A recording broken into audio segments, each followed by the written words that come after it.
It's one of your favorite deep end traditions, building the FFPC playoff challenge lineups with our friends from Draftsharks, Matt Schauf and Jared Smola. I think maybe this was the first podcast I ever did with you guys when we built Cam Akers comes to mind. We built playoff challenge lineups.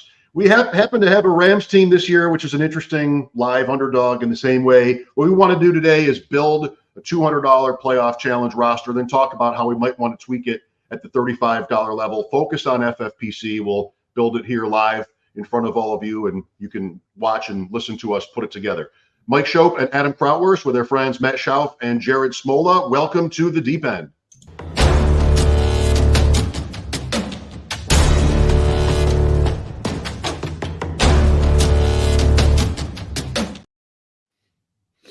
I'm so happy to be doing this show with my long lost BFFs from Draftsharks.com.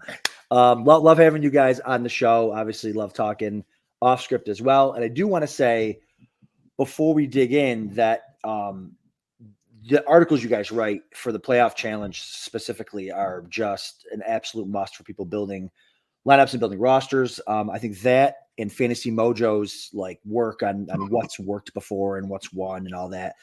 You got to have those articles up, the playoff strategy, the digging into the numbers that Jared does, the playoff strategy with Matt, and then Fantasy Mojo. You have to have all those three things up if you're going to be building these rosters, and I'm sure we'll use them plenty today. Yeah, thank you, buddy. I certainly referenced Fantasy Mojo's numbers in my write-up. I look at Jared's data dump every time I'm thinking about who's going to go into my lineup. I had just tweeted out this morning, I think talking through and figuring out how to build this lineup is way more fun than actually watching my lineup crash once the tournament starts. Well, the nice thing about this contest too is your team probably won't be dead after round one. You'd have to really screw up to be dead after round one. So you at least get like 2 weeks of a nice sweat. I'm happy to be back on with you guys. No offense to Matt, this is probably like my favorite podcast I do every year. I love the format. It's refreshing. It's not a draft. It's not DFS. It's it's its own unique format, and I love chopping it up with you guys about how to build out teams. I'd only be offended if you were on a show without me saying that. Yeah, at least he's here, right? And we only get 1 week to do it. Like that's what I love. Yeah. It's like there's 1 week out of the year where everyone's like, I'm listening to all these other shows and people trying to figure out, and you just hear them kind of talk through because you don't have 6 months to figure it out, and you're just like talking through everything, which is what we'll do today. And it's just a unique, fun thing to do. Like we won't be back here next week analyzing strategy for the divisional round playoff challenge. Jared, to your point, you're not dead after week one. You can feel at least sort of alive here for at least a week. Let's analyze that. Last year, probably the key player was DK Metcalf, who is one player we talked about. We did 4 teams, I believe, last year. He was on one of them. Were you dead without Metcalf, who had maybe a 35-point day for Seattle in their loss to San Francisco? We know we're going to lose. Hopefully it's kicker defense, but then it's still 2 more guys this weekend. What do you think about that? Well, didn't Adam had last year's winners on, and they did not have DK Metcalf, right? Correct. Yep. So there you go. I mean, you wanted him, but you didn't need him. So you weren't. You probably felt like you were dead if you didn't have him on your team, but turns out you weren't. How did they do it, Adam? I was in bed for the last 2 days. How did they? Right. How did they win without Metcalf? That's right. It was just it's about building rosters so that like if you're going to do multiple teams, I think they did 5, and it's the ability to just build like you're going to have when you have multiple rosters, you're going to have all of the players that won the whole thing throughout all of your rosters. It's about kind of just getting lucky with that specific combination of players on the one specific team. So that one, they happen to be able to have a team that obviously had Jalen Hurts and they had Kelsey, but I think they had Debo instead of CMC or something on that team, and they were able to leapfrog. They had Dolphins defense, right? Which they said was a big thing. So don't just throw away your defense pick like that. That's going to matter. That's a reminder. And then I think the Hurts thing is big, like nailing the correct Super Bowl players because you get double points for Super Bowl guys. So I think that was key and will continue to be key in 2024. Dolphins defense as the 7 and a double-digit underdog at Buffalo. last year. They got a defensive touchdown in that game. And here we are again with the Steelers, who have a very different reputation, maybe making the Dolphins a little bit more of a long shot pick, but still Pittsburgh by far the biggest underdog, by a field goal compared to Green Bay, 7 seed, the biggest underdog here in Wild Card Weekend. Well, I've got open roster up under the name of Deep End Draftsharks. And, I put deep end first, alphabetical. I don't know. Didn't really need to do that. So the format, if you don't know, is we've got 12 roster spots out of 14 teams eligible for the playoffs, in the playoffs. So that means, of course, 2 teams you will not pick at all. And then 2 more that you might hope to have lose in this kind of format would be the teams you pick for your kicker and your defense. Still, there'll be 2 more players going out in round 1. It's already been mentioned here. Points are doubled in the Super Bowl. Adam had a team with Jalen Hurts last year. Hurts ended up with 90 points in the Super Bowl alone with the 2X in a loss to Kansas City. Matt, how do you start? So you've got quarterback, the onesie positions, quarterback, tight end. Are we trying to reverse engineer the playoffs and just lean on who we think will win games? Is that the best way to do it? What do you think the best way to start here is? I mean, I think the whole time I'm thinking about what teams I think are going to win or lose. You certainly want to start out with the teams that you think are the best bets to reach the Super Bowl. I don't think anybody is really going out on a limb with that, unless you look back a few years and you were like, I think the Rams or the Bengals are really getting there, so I'm going to take a quarterback. That could have given you an advantage. But I think you give a little bit of thought to that. For this particular challenge, I generally start with the teams that I don't want to bet on, the teams that I'm most likely to fade. I think Pittsburgh is the obvious full fade choice this year, and I don't even want to think too far beyond doing that because that gives me 1 spot that's locked in. There's only 1 more team that I need to avoid completely if I consider the Steelers in that spot. And then just figuring out what are going to be my best options for those other 3 fades. We talk about full fade, which are the 2 teams you leave out completely because, of course, we're picking 12 spots out of 14 teams. Then we talk about soft fades, kicker and defense. And I think defense is interesting to talk about for a second because, Jared mentioned the Dolphins defense being a key to last year's winner and how that's maybe signals you don't want to throw away any of your picks. I would say the Dolphins scoring the way they did last year is actually a signal that maybe you do throw away that pick because there was no way that anybody got to the Dolphins as a good play last year. They allowed 34 points to the Bills. That was I'm throwing this away. I'll just play the Dolphins because I don't want anything else from them. And it ended up working out. So I think that's a spot to not overthink kicker and defense.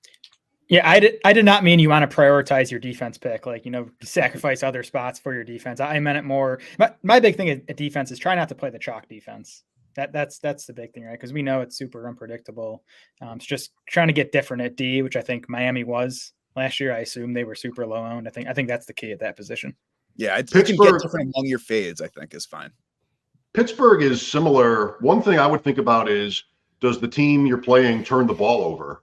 Right. And Miami got its points last year in that game with a touchdown on defense on an Allen fumble. I mean, I know there's no TJ Watt, but that's the one thing I feel like about the Steelers is, what are the goals? To be different, to try to luck out, just like in DFS, you're trying to luck into a team that scores. So maybe the Steelers, being a team that maybe the fewest number of players will play, makes that interesting. But I don't want to spend all day on defense. I know that.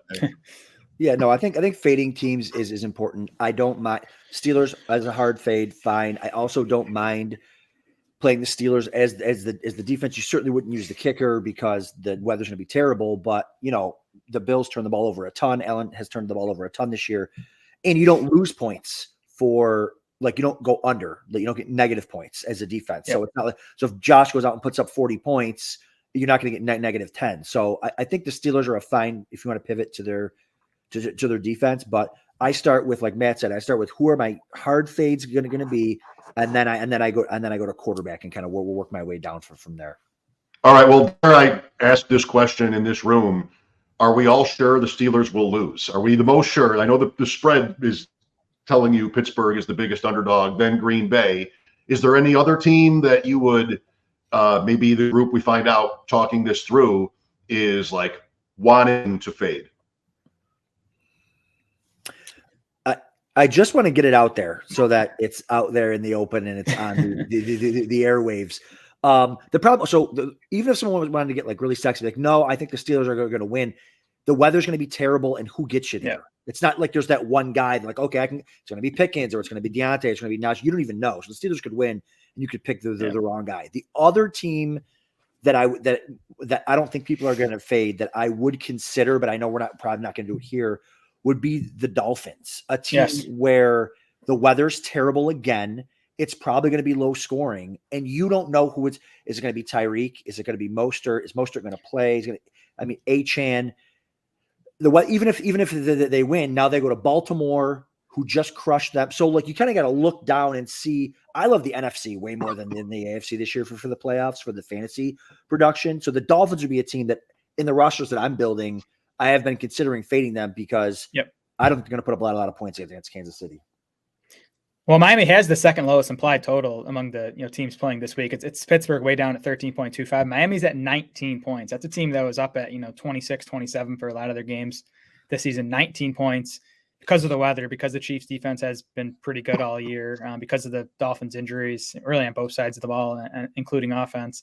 I think Tyreek Hill is probably my favorite like player fade in this tournament. And we can get into why exactly as we get into Miami, but I'm with you, Adam. I think Miami is an interesting, contrarian fade team.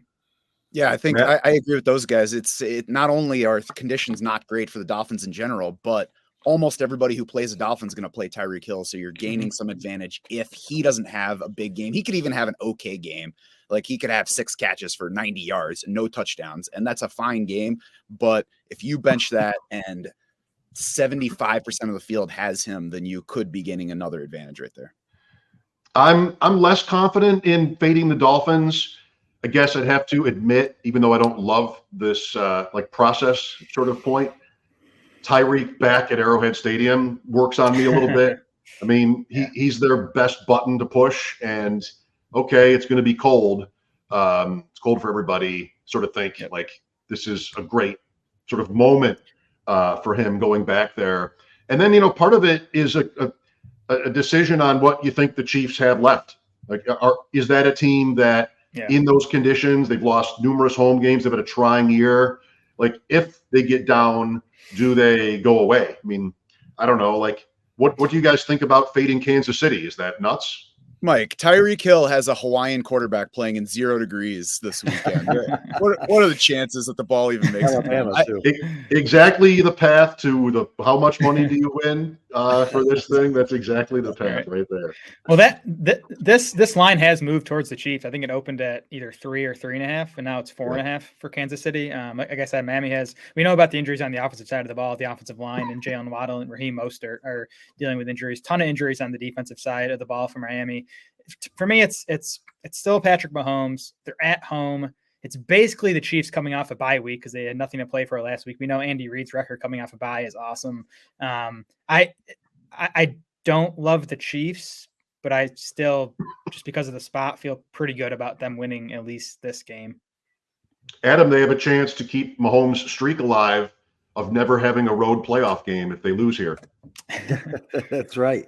And they might even be vain enough just to do that. But I think, but no, I think I like the Chiefs a little bit more because you can see a path to like if they win, like the Dolphins don't have a great run defense. It's in bad weather, so you're going to lean on the run. I think they want to lean on the run. So Pacheco would be a guy there that I can lean into. Whereas the Dolphins, I don't even know. Like Matt made the great point. Like Pacheco's going to be much less owned than Tyreek Hill's going to be. So I lean away from Tyreek. Where does all this leave Travis Kelce? Is he the pick for the? I mean, Mahomes isn't going to be that popular. Is Kelce the Rashee Rice? Who's the play for the Chiefs? I want to fade Kelce, but the more I think about this, I think a lot of people might fade Kelce. So I wonder if he comes in like lower owned than he should, just because people are kind of fed up with him, right? Because he hasn't been good for the back half of the season. So I mean, I'm not saying he's going to be 20%, but I think he could come in under 50%. And if that's the case, like is he the play? Matt?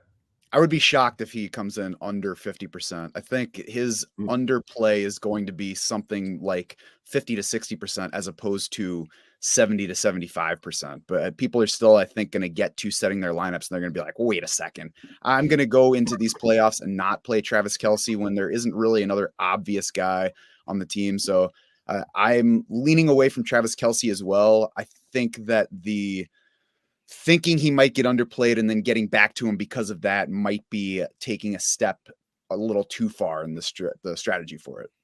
It is only one game, and we're playing for the entire tournament here. But Jared, you mentioned the line movement on Kansas City, Miami. The props are interesting from BetMGM.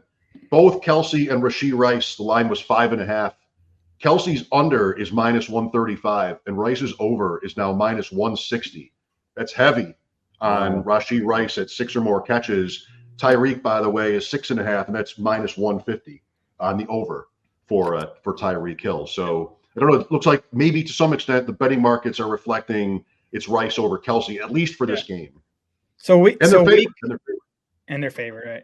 So week 12 through 17. So week 12 is when Rashee Rice basically became a full-time player. Week 12 through 17, omitting week 18, obviously, when neither of these guys played. Rashee Rice, 18.6 FFPC points per game. Travis Kelce, 13 FFPC points per game. And I tweeted out Kelsey's last, I think it was 7 games against a Vic Fangio defense. He had 2 big games among those 7, but the other 5 were super disappointing. Rashee Rice is going to get Kader Kohu, Dolphins slot corner, who's just really bad. He's like near the bottom of any cornerback metric you want to look at. So I think it's a better spot for Rice than it is for Kelce this week. Kohu, Adam, that name is like porn to Bills fans. A little bit. Listen, this conversation started with, like, how do we start the lineups? Like, how do we start building our lineups? And this is why I absolutely love the work that Jared and Matt, that you guys are doing. And I'm just looking at like the AFC. So once I sit down with all my stuff, I just look at the AFC and NFC matchups, right? And over on Draftsharks, you guys have this beautiful color coordinated spreadsheet for us guys who don't like numbers. And I'm just looking over here, and it's so clear that the AFC, you want the running backs, and the NFC, you want the receivers. So it's hard enough as it is. Who's going to win? What are the matchups? If they win and they win, who do they play?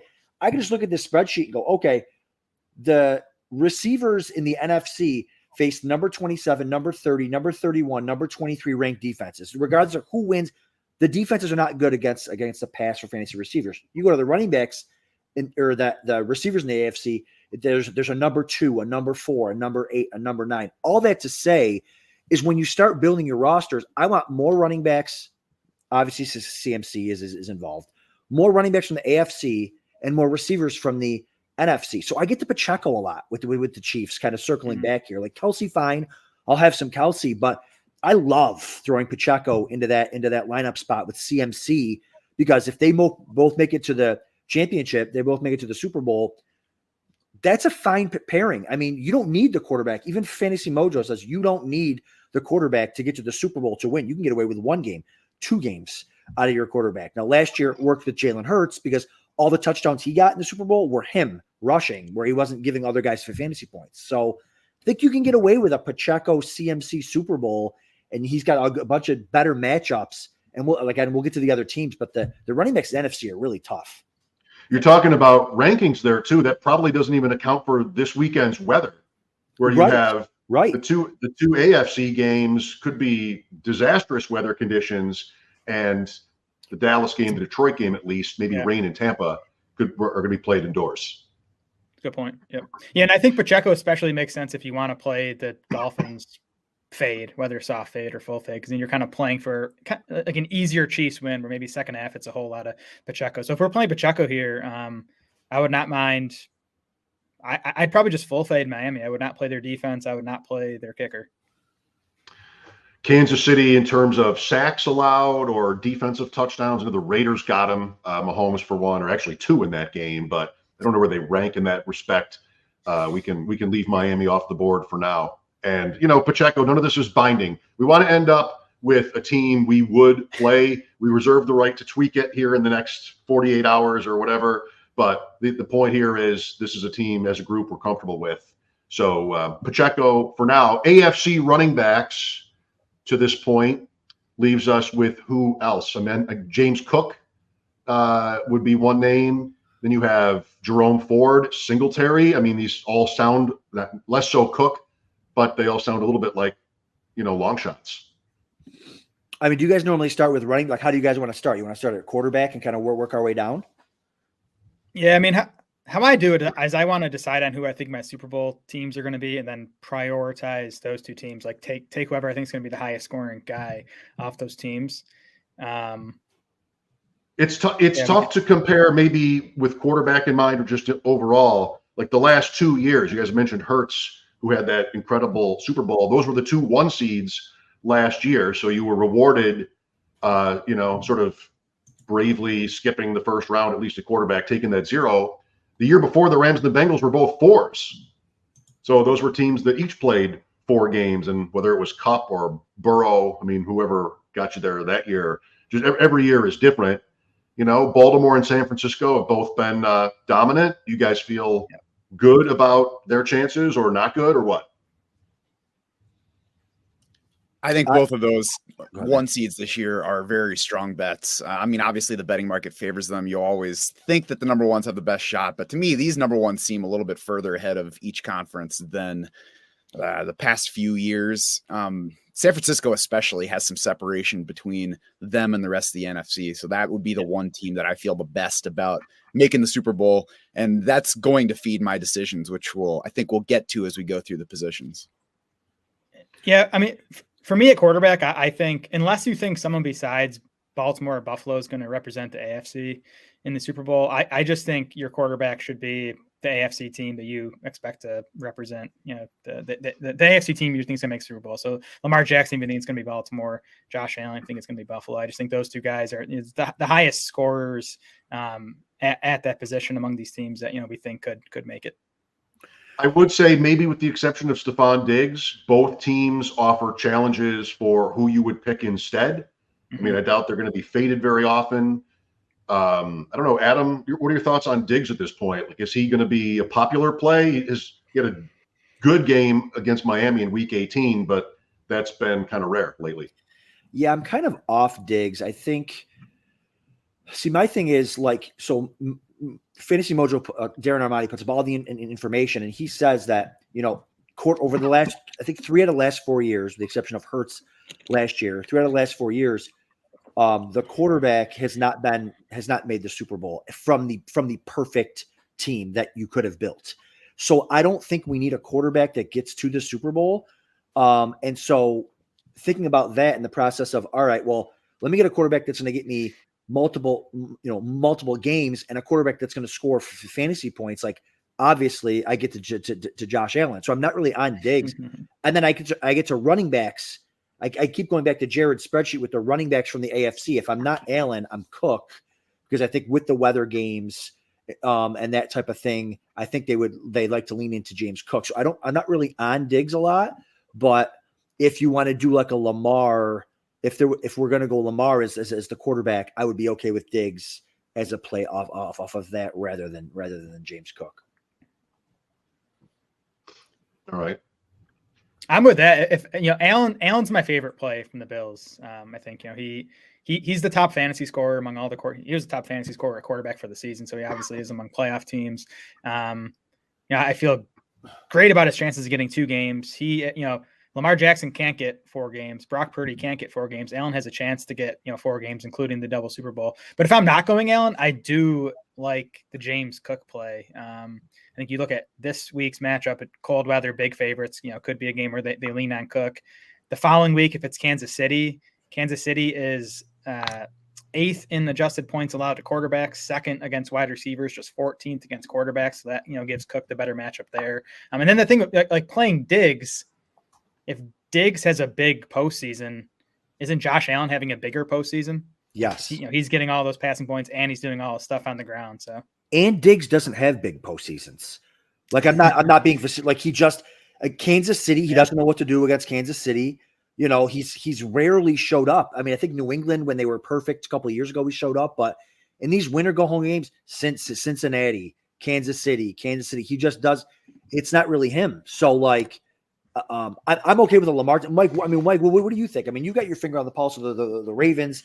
Are you leaning more like Lamar, or do we, or, is there a Purdy situation here? I am glad you asked. So this is not Chopin the Bulldog, but this kind of thing is what worries me for the Bills.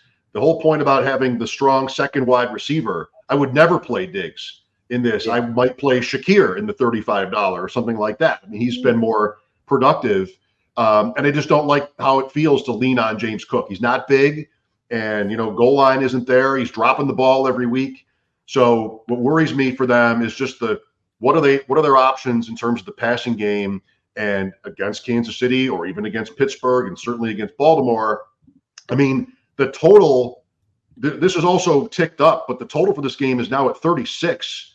It was 34 when it opened, and there was no talk of lake effect snow earlier in the week. The Bills are scoring, in the low 20s. Of course, Allen had 15 rushing touchdowns, and if you get the 5 games out of him, if they make that run, you're going to be tough to beat. So that's a fine bet. But I'm not super optimistic for them, because I think that they offensively don't have enough going for them, So for me, Allen is obviously chalky. He and Jackson are maybe very similar, but I've been just sort of maybe instinctively trying to find ways to build these teams without Allen, because envisioning the monster showing is pretty easy and maybe too easy. Yeah, let me get to a couple things here, because first I want to fight back for Stephon Diggs a little bit. I know that he hasn't had monster playoffs. Last year, his second game was a 4-catch, 35-yard game against Cincinnati. 10 targets in that one, though. 9 targets the game before that. Caught 7 for 114 against the Dolphins. Bad playoffs the year before that. And then his first season in Buffalo, he had 9, 11, and 11 targets, 6+ catches in all 3 of those games, over 100 yards twice, touchdowns in 2 of those. So has it been mixed in the playoffs? Yes. Did he finish this season slowly? Yes. But we also saw a bit of a rebound against Miami. The target share has been there. He was very close to having an enormous game against Miami if they had hooked up on that long pass, which was the only official incompletion between them. So I think if the concern is that Stephon Diggs has a bad playoffs, if that happens, I don't think the Bills are going to the Super Bowl. So I don't think that that's a knock against choosing Diggs as much as it is like I'm worried about the Bills making the Super Bowl. And I agree with you, Mike. The way that they've been winning lately even doesn't feel like a way that you can sustain through these playoffs. I feel much better about betting on Baltimore to get out of the AFC while giving Buffalo a chance to do that. I still think they have a shot to get out of the AFC, but that uncertainty is part of why I like Brock Purdy, and that plus the chalk that is going to be with both of these quarterbacks, Josh Allen and Lamar Jackson. I think that the San Francisco 49ers have by far the best chance of making the Super Bowl among all of these teams. The betting markets agree with that. They're at plus 220 to make the Super Bowl. Baltimore's at plus 310. Buffalo's at plus 650. The Cowboys number 2 in the NFC at plus 750. So here I'm taking the quarterback that I think has the best chance of getting to the Super Bowl.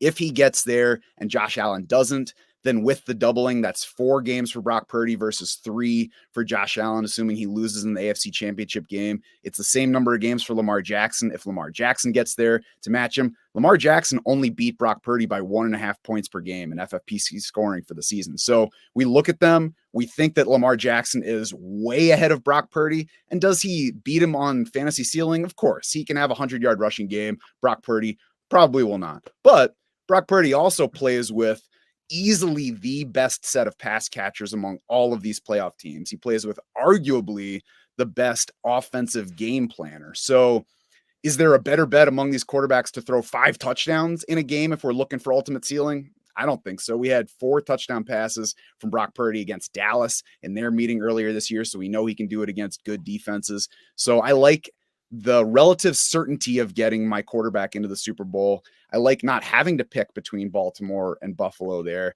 And I like the big edge that I'm going to get, because I think probably like 90% of teams in this tournament are going to have either Lamar Jackson or Josh Allen. And McCaffrey, for that matter. Right. So yeah, I mean, Purdy makes sense in a vacuum, and I'm definitely with Matt that I think San Francisco has the best chance of any team to make the Super Bowl. The problem is the opportunity cost. By playing Purdy, you're not playing McCaffrey, or even you're not playing Debo.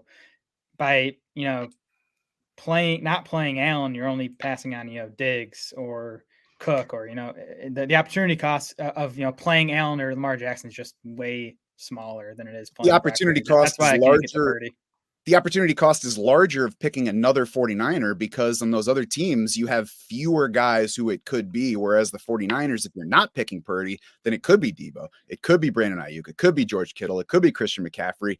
McCaffrey, more than any other running back, you're getting some of his scoring by taking his quarterback. So I get pieces of all of those 49ers by playing Brock Purdy. If I choose Stephon Diggs over Josh Allen, I'm probably getting most of the passing that Josh Allen does. I have two choices among Ravens to get most of the passing or a large chunk of the passing for Lamar Jackson. I mean, I just think to simplify it, if you're picking Purdy, you're picking Purdy plus Diggs to outscore Allen plus McCaffrey. That seems like a very well. You could have a lead also going into it. You know what I mean? But I get you. I think that's oversimplifying it. Well, I'm saying I'm not even saying in the Super Bowl. I'm saying over the course of the entire postseason. Regardless of how far those teams advance. Yeah. So if we get 4 games of Purdy versus 3 of Josh Allen, we're talking about, if we just take their scoring averages, we're talking about 9 more points on the Purdy side. And then you plus need ownership. Then you need. Plus ownership. Yeah, I mean, the ownership reason to do this, I think. Yeah. But like if Purdy outscores Allen by 9, then you're still comparing McCaffrey versus Diggs. So you need Diggs to stay within. There are a lot more players involved than just those 2 guys. I know, but saying the rest of your lineup was all the same, and just making that 2 for 2 switch. I think that's a mistake in thinking it through, honestly. I mean, here's the thing too, as we're 31 minutes and just got our quarterback, is you have to think too, like if you think, you got to think the whole thing out. Like if you're going to go with a Niners-Ravens Super Bowl in this scenario, like if you've got Purdy and who's your Raven? Zay Flowers. So now you get to the Super Bowl and it's Purdy and Zay versus Lamar and any of those star Niners players. And I just feel like the Lamar plus the Niner is probably going to outscore Purdy plus Zay. So that's another way to kind of like look at it. I love building Purdy teams. I think it's cool and fun. I just don't know if you got one team we're building like our team. But again, I can build it anyway. I'm fine with it. It's definitely cool. It seems fun. I think it's really thin. I would consider it in the $35 contest. I don't think you need to do it in the $200 contest with only 7,800 teams. I will smile every time I hear that, Don. Well, cool thing, every person who thinks that makes my team stronger. And the cool thing about going with Purdy is you can now go fairly chalk like the rest of the way because Purdy is going to be your under 10%. I mean, I think he's certainly going to be under 10%. I think owned player, but that'll. I'm feeling this, and you were talking. We were at 29 minutes. I'm looking at the clock. Jared said before we started, "Boy, if we can keep it to an hour, like of course we'll keep it to an hour." But I was just waiting to mention Prescott because he's kind of my favorite quarterback play is Prescott. But that can be my. I'll just take that to my wife, and she and I will figure that out separately. But speaking of chalk, you're talking about Lamb. If we kind of go forward with this to see what it ends up looking like, is Lamb the chalkiest play in the whole thing? Maybe. Yes. I think so. Probably. And he's the guy. He's the guy. I'd fade McCaffrey before I faded Lamb. And the Dak kind of makes sense, but the thing with Dak is Lamb just soaks up so much of Dak's production. Like for Dak to be the play, he needs to go off, and he has to do it throw into Brandon Cooks and Ferguson and Gallup, and which is possible. It's not a bet I would want to make. Okay. The thing about Dak too, just for because I do have a Dak lineup that I have built as well. It's like the Allen argument. Like if he gets those games, and Dak doesn't score the points Allen does, but he's going to be in good weather the entire time. So like you've got the Dallas Dome, or he's going to go to San Francisco or whatever. Like he's a 2 seed, expect him to get the NFC Championship game and play in good weather throughout the entire playoff. So we talk about like it might sound silly, but it's huge, man. Having a snowstorm and playing in a dome really affects the fantasy points. Well, Adams brought this AFC running back argument to the table here. Is there, if we start this way, Purdy is our quarterback, Pacheco CeeDee Lamb so far. Is it James Cook? Is it Gus? Or is it Browns Texans? Or I suppose someone else? If we're not playing Allen, I like Cook for this second running back spot. Cook? Yeah, I definitely vote Cook for sure. And again, to Matt's point, Matt makes a great point. We can always circle back once it's done and see, we might get to some other running backs that we like or what. We will definitely be doing some circling. I'm sure we'll be doing some circling. That's the fun of it. All right, so we're throwing Cook in there. Cook and Pacheco would be a round 2 matchup, by the way, if both teams were to win this week. Okay, what's next? We haven't talked about either 4-5 game at all. When we started talking about fades, and we mentioned the Steelers, I think maybe it was Adam or Jared brought up the Dolphins as a second team to consider full fade. I was ready to nominate Philadelphia for that. How controversial is it with the Eagles? You've got A.J. Brown hurt Monday night, and it's a Saturday lock. Could be really dicey there. Devontae Smith missed last week. Jalen Hurts was hurt. Swift sick, if you want it. The vibes are not good with the Eagles. Is that a reason to play them, or do we maybe want to get out? What's the move? It's more than just vibes. They've been bad for like 6 weeks now. I think that they're one of the worst teams coming into these playoffs, and there's so many stars on that offense that people are going to be scared to full fade the Eagles. So I think that helps them as a full fade. Could they beat the Bucks? Sure. Are they going to make a run? Absolutely not. So they're one of my favorite either full or soft fades. I love when we get to the playoffs and we just hate our own teams. Dolphins stink. The Eagles are terrible. Yeah. The Bills, they're going to lose to the Steelers in this weather. Oh, it's terrible. My problem with fading the Eagles is I think they're one of the worst teams in the playoffs. I think the Bucks are one of the worst teams in the playoffs too, though. And one of these teams has to. But now I do think neither of these teams is likely to go beyond round 1. So I think fading one side of this game makes sense. And I'm okay making the fade the Eagles and playing Mike Evans, who is one of my favorite plays in this tournament. I just think, that the spike games he's had all season, you want to attack Philly with perimeter wide receivers. That's Mike Evans. I think it's a perfect spot for a big Evans game. Yeah, Evans to me is DK Metcalf from last year with the Seahawks. I was thinking about that. I was listening to Ship Chasers yesterday. I was thinking about that, and then Gretsch said it, and I absolutely love it. I was going to ask you, Matt, does Slay does he travel like with the number 1? Like, is this maybe a Godwin leverage? Like, because that secondary is horrible. And the secondary has been so bad, I wouldn't even think that far about it. My favorite is Godwin between them because over the final 5 games this season, Godwin led Evans by 12 targets and 18 catches from the point where Todd Bowles said, we had to sit him more often because he's more banged up than most guys. And if you look, it wasn't actually true. And then Chris Godwin's wife went to social media and was like, why are we lying on Chris Godwin's name? Why don't you just tell the truth? And the very next game, Chris Godwin blew up. And from there on, he was the team's leader in targets, leader in catches. So I think he's, Mike Evans always has the blow up potential. I'm going to take Godwin as the lead target right now at what I think is going to be a lower rostered rate than Mike Evans for this tournament. The squeaky wheel. This is the corollary, the squeaky wife on that one. Is there a point here about what Godwin's ceiling is? I mean, I think, of course, Philadelphia has been thrown on at will by teams. Get Mayfield hurt. I'm pretty much down the middle when it comes to Evans or Godwin. So I'd also maybe lean toward the guy I think is less owned, which would be Godwin, but it's close. Yeah, I'm fine with Godwin too. And we've also vetoed Matt 3 times already, so I'm definitely good. We gave him his quarterback. You already got his birdie, yeah. Oh, that's right. I'm definitely Evans over Godwin for the ceiling. I mean, Godwin has he hit 20 points once all season. I mean, he had some bad touchdown luck that could turn, but I mean, Evans is the guy that can go for 30. True. Yeah. Evans is more the Metcalf from last year's game, but I mean, I'm kind of honestly the micro, like the teams and the kind of range of outcomes is more important to me. Like the actual specific receipt, we'll get to this with Cooper Kupp and Puka Nacua, all these different, that doesn't really matter to me. It's about does it make sense from the position that we're going to take standpoint. I do want to push back a little bit on, as you work through it, Eagles, Bucks, the weather is probably going to be okay. There might be a little bit of rain, but that's a game that I guess if you're going to fade a team that makes you different, it would be the Eagles. And I'm not saying the Eagles are going to win, but this isn't a game that I want to I want pieces from both. Again, it's Thursday, right?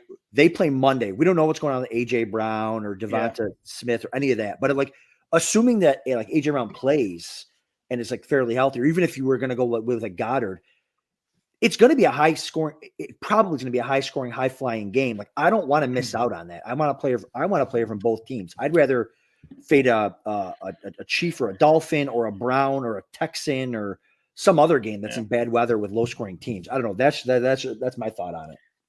I feel like it could be a shootout as well, Adam. It does have the second lowest over under this week at 43.5. I mean, it's close with Miami, Kansas City, and Houston, Cleveland. They're all right in the same bucket, but at least the Vegas lines are saying it might not be a shootout. I'd be okay playing both sides of this game. It's just so hard to talk about the Eagles at this point without knowing the injury situations. Right. I mean, I think if you're locking someone right now, it would have to be Goddard. But if we get to the end of the week and AJ Brown and or Devonta Smith were full goes in practice on Saturday, it'd be easier to choose them.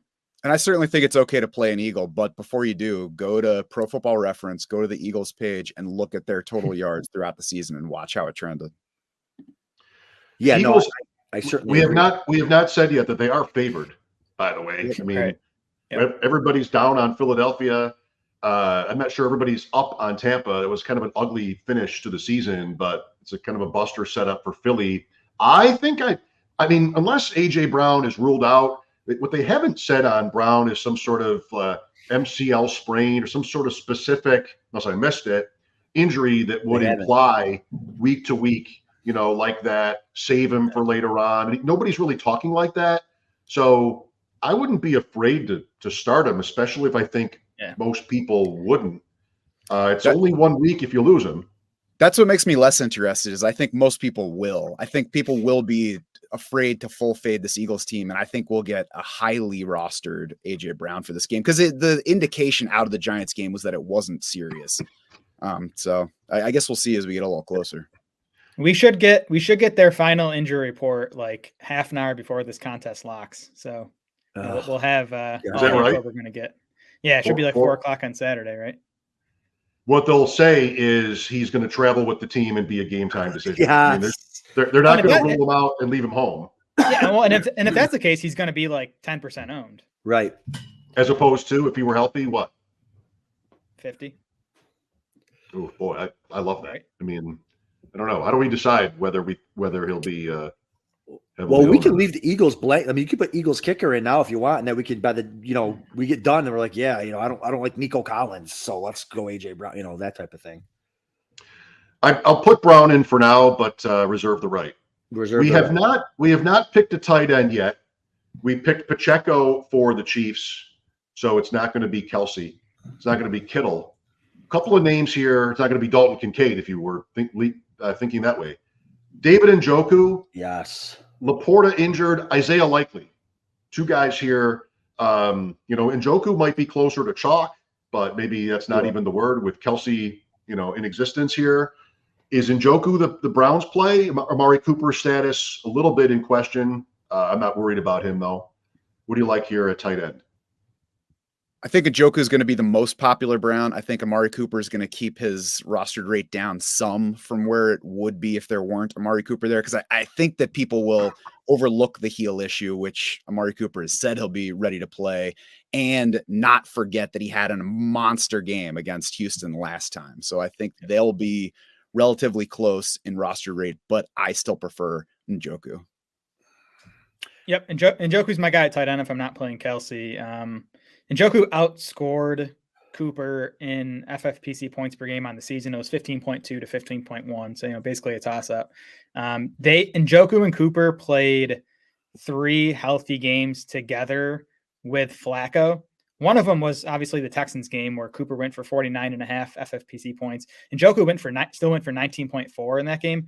The 2 other games that they were both healthy with Flacco, Njoku outscored Amari Cooper. Njoku went for 30.1 and 31.4 FFPC points in those games. And, despite what Cooper did to Cleveland did to Houston in their first meeting, the Texans are weaker against tight ends than they are wide receivers. They're 31st against tight ends, 22nd against wide receivers. Yeah, I completely agree. That was my 31 against tight ends on the spreadsheet for Houston. And if they do win in advance, they probably get the Ravens, and the Ravens, while they have a very good defense, they're worst against tight ends out of all the positions that they cover. So, Nice. And Njoku to me is like the easiest click from there. And he's just been awesome down the stretch. Winning teams last year had multiple tight ends. Didn't one of the winning teams have 4? That was the $35 entry. I think had three or 4. Yeah. Is Dalton Schultz interesting? No, not for me, at least. Nope. He's not an interesting player, and the Browns are really good against tight ends. Okay. I love it. Collins? I end up, like, when you go through the whole thing, I just end up not being able to get to a Texan, because, I mean, you'll see as you go through, like, you end up like, oh, am I going to fade Nico Collins, or am I going to fade, Amon-Ra St. Brown, Yeah, I like Texans defense or Fairbairn, Texans kicker. That's where I've been landing on most of my builds. Yep. Matt? Yeah, I agree. I want to fade the Texans here. I expect Cleveland to win. I think Houston can win, but I would bet that Cleveland will win. And I think even if Houston does win, Nico Collins is not necessarily a big scorer in that one, and he will probably be the most popular Texan outside of maybe Kaimi Fairbairn if everybody is, soft fading. Relatively, everybody is fading Houston here. Yeah, I think I end up on the kicker because of the weather. I think once you get down to the end, it's like, do you want a kicker from outdoor snow game, or do you want the kicker from the indoor game? Yeah, so the argument for Texans defense, I always like playing defenses that are going to face a ton of pass attempts. I think Flacco's been chucking it, 40, 45 times a game. Flacco has 8 interceptions in his 5 games. Like, he's played awesome, but he's turning the ball over. He had 2 interceptions in the first game against Houston. So I think, Houston could give up 28 points, but they could, get 2 interceptions. You hope one goes back for a touchdown. That's kind of the argument in favor of that defense. It would be very on brand, pick 6 in this game from Flacco, but yes, the volume is there otherwise. Let's go defense for now. Fairbairn, I predict, will be the most owned kicker because of all these points, elements included. All right, well, Adam mentioned Amon-Ra St. Brown. We have not talked about Lions-Rams yet, and that's a really interesting, maybe a swing game. Of course, if the higher seeded team wins these games, like a 6 in LA's case, that shakes up the whole bracket. They'd go to LA or San Francisco unless Dallas loses, and we get the Packers too. What's guys, just anybody's general confidence in the Lions as a 3-point favorite against Stafford and McVay, trying to win their first playoff game since 1991? I don't know how confident if you were a Lions fan, how would you feel? I think it could go either way, and there are going to be plenty of points, and there are so many attractive offensive players. I just want to pick somebody from each team, make sure that I have somebody moving on. Yep, for sure. Yeah, I feel the same way. I'm excited about this game to watch it. So I'm going to say this. I'm going to preface by I'm the only person in New York State that owns a Jahmyr Gibbs jersey, and I've owned one since like August, and I've worn it on the show. Okay, I'll reference the show later, but I am Amon-Ra St. Brown here, and I'm like almost all my teams are going to have him on there because no Laporta injury. I would have loved to have played Laporta. That would have been such a fun play. And then again, you look at the NFC matchups. Rams #1 against running backs. Okay, let's say they get through the Rams. Now it's probably the Cowboys. Jahmyr Gibbs 2 weeks ago did not hit his worst game of the year against the Cowboys. 4 fantasy points, 5 fantasy points, something like that. And he doesn't have the backfield even to himself. So even if they do get there running the ball, it might be David Montgomery with 2 rushing scores. So it's crazy. Like, if I'm not going Amon-Ra, I would almost rather go, maybe not in this team because we're already unique enough, but I'd rather go Montgomery for the under 5% or under 3% ownership or whatever, because he has a chance to fall in for 2 scores and no one's going to own him. So I'm not really going to be on Gibbs. I know people want to have fun with it, but with all those running back matchups that he could face that are super difficult, he's got like the #1 and #2. It's going to be really tough for Gibbs to get there and to be able to throw the ball again in good weather. Amon-Ra, I think, to me, is my guy for the Lions. Yeah, the Lions would have been a lot more interesting for this contest if Laporta had not gone down, because that would have made Laporta an option. It would have made St. Brown slightly weaker. You do have the running backs in play. The other Gibbs, Jacob Gibbs from CBS Sports, who is an awesome follow on Twitter, had some numbers on Amon-Ra St. Brown with and without Sam Laporta. His target rate climbs from 28 to 32% without Laporta. His yards per route from 2.54 to 3.24 without Laporta. So, Amon-Ra has just been a monster without Laporta on the field. Good matchup here indoors. I think the only argument to go with like Gibbs or Montgomery is ownership. And like you said, Adam, this team is different enough where I think we just play the chalk, St. Brown. Or if the Rams just don't show up and you have a game script point here. Not that the Lions were somewhat immune to that this year, but I doubt that happens. There'll be Kyren Williams teams probably, maybe especially if you think Detroit won't show up in this game. You don't trust Jared Goff or something like that. But for me, Nacua and Kupp, and there's a good argument for each guy. Who is more owned and who maybe do you guys like more for the matchup or whatever else? I think Puka versus Kupp is like Chris Godwin versus Mike Evans, where they're both solid picks. I think Puka is going to get more ownership because Cooper Kupp finished the season more quietly. That makes me lean toward Cooper Kupp because we don't have to look back too far for big production, but I don't think there's a right or wrong between them. And I would still bet that Kyren Williams is the most rostered among them just because he was the only running back anywhere close to Christian McCaffrey in per game scoring this year. Yeah, I hope Kyron's popular because I want to fade him and play one of these wide receivers. The Lions were one of the biggest pass funnel defenses in the league all season. I think, Stafford's going to want to win this game on his arm if he can. I'm sure McVay will let him. I'm not saying Kyron's not going to get his 20 plus touches. He will, but the Lions were just super tough against running backs all season. So I definitely like playing the Rams through one of the wide receivers. And I'd go Kupp just because I think he could be like half his own as Puka. Honestly, I just think people kind of love Puka as they should. He just had the best rookie season of all time, but I think it's definitely possible that Kupp outscores him over one or two games. Yeah, I definitely lean receiver here. Doesn't matter to me which one. You can make arguments for both. And again, referencing Fantasy Mojo's work, he kind of dwindles it all down into a couple of major bullet points here. If you want to read it, obviously go to the website. But the bullet point is roster ideally 2, maximum of 3 running backs. That's what's worked in the perfect rosters for this competition. So we've already got 2. Like Jared said, the matchups are terrible for Kyren Williams, and they've got really good pass game options. So again, I'm leaning receiver and just kind of rotating back and forth between each one. I like all the arguments. I guess I would say eye test wise, Kupp I was losing confidence in him late in the season. The game against the Giants, I think it was in one of the fantasy playoff weeks, where just the timing was a little bit off. So I think I would be Puka. Just because that seems so locked in, and I'm not as confident as you guys might be that Kupp has still got it. That's fine. Again, I don't think Puka. I think Kyren will be higher owned than Puka, and I think I'm not worried about ownership on this team because of that nutty Purdy play. So I think we're fine going Puka. You're gonna take that, Matt? Yeah, please. Nothing wrong with nutty. Nothing wrong with nutty. Right. All right, so we have 2 spots open, which means 4 teams left. One is kicker. Miami and Pittsburgh, Green Bay, and No, not Texans. Miami, Pittsburgh. Look on the right. I don't know. Miami, Pittsburgh.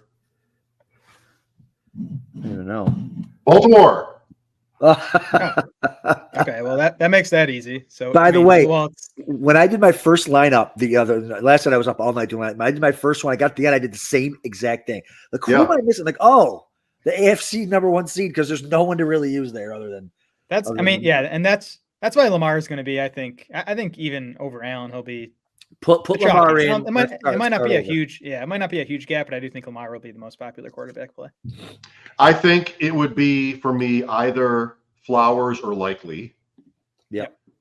And ownership is low on both. Flowers, I like how that looks going in. I think I would do that. Yeah, so I looked at these 2 guys just to compare them. I looked at their last 5 games, excluding week 18. which is actually exactly when Likely became the full-time guy with Andrews out. It was 36 targets for Flowers to 26 for Likely, 16.9 points per game for Flowers, 16.3 for Likely. So, pretty close there. Flowers would be my lean, especially again, because we're not worried about ownership. Yeah, over that span, it was like Jared said, more targets for Flowers, 5 more catches for Flowers. It was actually 21 more yards for Likely, same 4 touchdowns for both. So, I mean, I think they're even. Obviously, tight end premium, everybody knows about, who plays FFPC regularly. I wonder whether that pushes Likely ahead of Zay Flowers, but I think that Zay Flowers' huge target lead for the season probably makes him the more popular of the two. And I mean, with Lamar Jackson as maybe the most popular quarterback, at the very least top 2 quarterbacks, I don't think ownership between Likely and Flowers is going to be, is going to sway too much in either direction. I think these guys are pretty even. If you're not playing Lamar Jackson, you pick either one of these two. Yeah, I like Flowers, and there's also some whispers that Andrews might come back for at some point. Right. Yeah, that's a good point. Yeah. So, that would leave probably the Green Bay kicker, Carlson, and we fade Miami and Pittsburgh here. Dome game, high scoring, perhaps. I like that. Andrews, Carlson. Yeah, for sure. All right. The hard. Well, sorry, Jared. What we've got is, for now, as the show wraps, Brock Purdy at quarterback, Isaiah Pacheco, James Cook, the 2 running backs, possible round 2 meeting. There will be one if both of the favorites win, the Chiefs and the Bills, and the fades on this team are their opponents. Cold weather, possibly disastrous weather in both situations, road underdogs in Miami and Pittsburgh. Wide receivers, CeeDee Lamb seems obvious. Amon-Ra St. Brown, close to obvious. Mike Evans and A.J. Brown from the 4-5 NFC game. Puka Nacua as well. David Njoku at tight end. Carlson for the Packers, and the Houston defense banking on a pick 6 possibly there against the Browns. Well, I can live with that. Now, if you guys were going to make multiple, so let's say this was like your first roster and like your shell, like, okay, this is my my favorite one. If you were going to do, let's say 4 or 5 more, would you just go through and change Evans to Godwin and Puka to Cooper Kupp for a team, and then do it again and switch 2 other, or would you legit go in and start again with like the quarterback? You're like, hey, I want some Lamar, I want some Josh Allen. Like, how would you guys? I would start with this exact lineup and just flip Purdy, Cook for Allen, McCaffrey, and I'd be super happy. There you go. That's a really good question, though, because what happens to me in some of my sick bay time the last couple of days, build a team like this the smartest way I know how. All right, done. Then you set the second one up, tweak it a little bit like that. But then, okay, the $35, isn't Jameson Williams, interesting? And then you end up erasing it. And I know, at least I'm aware enough to know when the moment is like, all right, this isn't even what I wanted. I didn't order this. Like, it's just completely, erase, start over. But at 35s, I mean, you have to be willing to play some long shot guys in the 35s to have a chance, I think. Yeah, I mean, the 35s, you got to have more, there's way more competitors, so you have to, have a better team. It's like the main event and the fantasy pros. Like, you got to score higher in the fantasy pros and the playoffs to win. So, and even the rosters were different. Like the one that won the $35 was 3 or 4 tight ends, I think you had pointed out earlier, Mike. So yeah, you got to get different, and you can have a little bit more fun with it that way. Does Mojo have that data, Adam, as far as like the ownerships you want to target for both the $200 and the $35 levels? I don't think so. I don't think as far as ownership percentages he does, but as far as like the perfect lineup and what worked, he has that. All right. Okay, boys. Well, it's been fun, hopefully informative. This is our team for now. Again, we've got a couple days before it locks in, and maybe there'll be injury updates or reasons why we might want to change a couple of things. But for now, we've got a Brock Purdy team, which basically freed us up to make some of the chalkier choices down the board easier. We'll see. Thank you, Jared. Thank you, Matt. It's been fun to reacquaint with you and build this thing together. Thanks. Yeah, I'll do this anytime. Thank you guys for having us on. Of course. Next week, divisional round? Yes. Yeah, divisional round. That's right. Next Thursday morning. Check out their work on this format and everything else at draftsharks.com. Mike and Adam here in the deep end. Good luck, and we'll see you next time. See you guys. Hey, I want to take a moment to thank you for tuning in. It's important to me that all of our media be free. This is only possible because of you allowing a true independent sports media enterprise to thrive unlike any other in the business. So please subscribe to the All In Package to continue to make all of this possible, to ensure that all of our stats, information, data, content is available to you, especially you, the people that get the site and get the show.